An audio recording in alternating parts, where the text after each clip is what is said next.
Kari Lynn Morgan. Don't worry, I got it. Don't worry, I got it. Kari Lynn Morgan.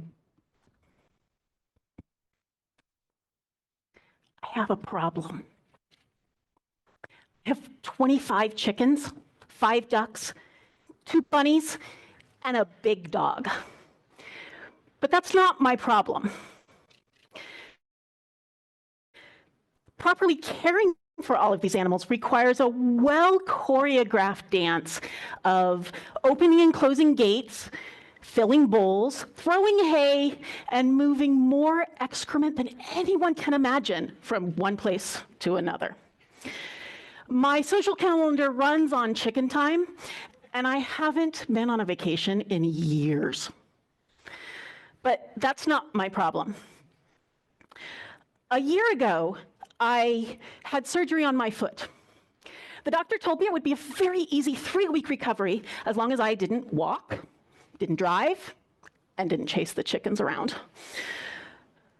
I had plenty of help, helping me dress, cooking me food, someone that would take care of the animals and keep them all alive. So that's not my problem.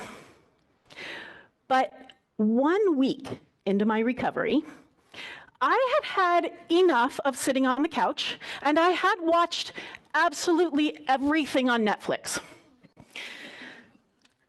I'll just sneak down and say hi to the birds. Do you know how to navigate 18 stairs on one leg?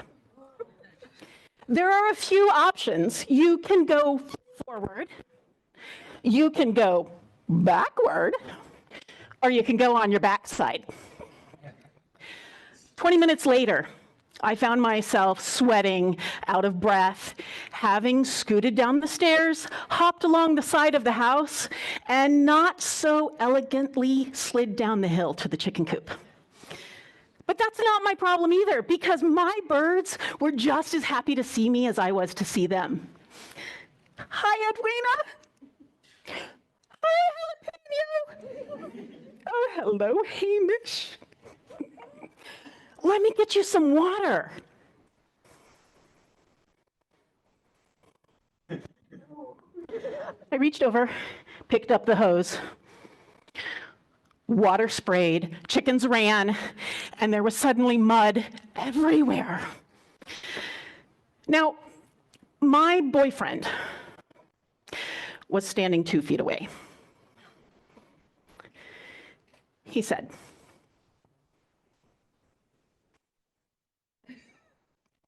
"You know, I could do that for you." A reasonable person would have said, "Thank you so much. This was just a lot harder than I thought it was going to be." But not me.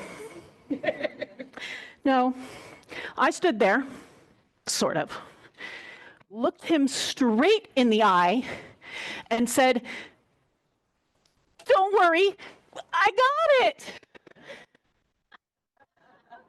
And that's my problem.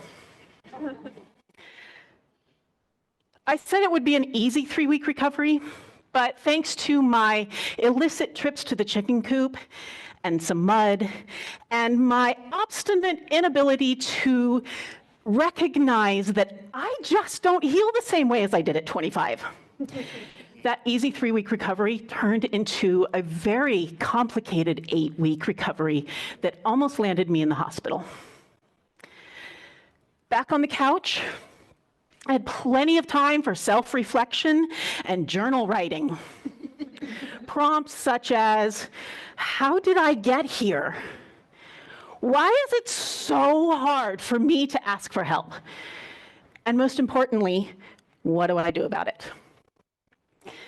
57 pages of writing later, I had my why, and I had a plan. What I discovered was, like so many of us, at an early age, I learned to tell people what I thought they wanted to hear. I avoided telling them things that I thought would make them uncomfortable. And eventually, I just forgot how to tell people how I felt or what I needed. The plan is a 3-step process to help me get over this pattern. Step 1, acknowledge what happened. Well, what happened was I lied to my boyfriend. I didn't have it, and he should clearly worry.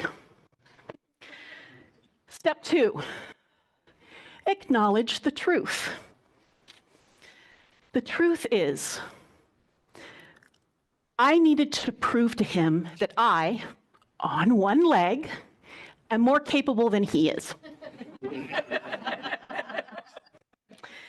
When I said to him, "Don't worry," what I actually was doing was trying to prove that in that moment of my most vulnerable, my most needy, I needed to be important and useful. Step 3. This is the hardest one. Choose to trust.